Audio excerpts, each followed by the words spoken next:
The panel has played an extremely critical role for the group I'm with, the Citizens Climate Lobby. We were able to map out our strategy and start focus our energies with a limited number of people. We particularly wanted to work in South Arkansas because working with the panel and attending the conferences, we'd got to know people in Gould, Monticello, Magnolia, and so forth. And we started talking and listening, and they had environmental concerns too.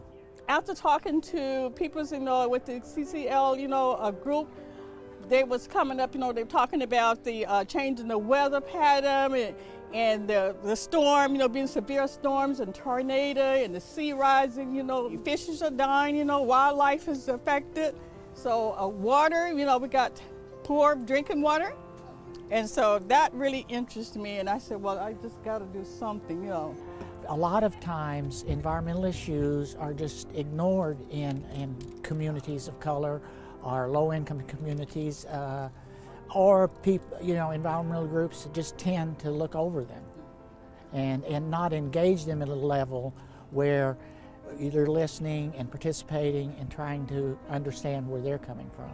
You have to educate the people, and they're not being educated, about what's going on with the environment. When I go to the meetings here and find out things going on, then I take it back to the city councilors and to the mayor and the city council.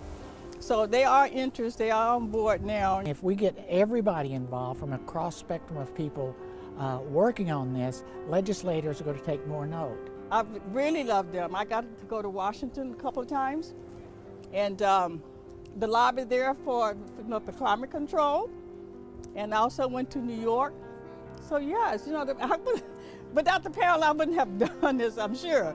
And this is what the panel and the Citizens First Congress is so good about doing, is setting the stage where you have those opportunities to build relationships. We have a voice. We can do something about it. But we all have to come together and be educated.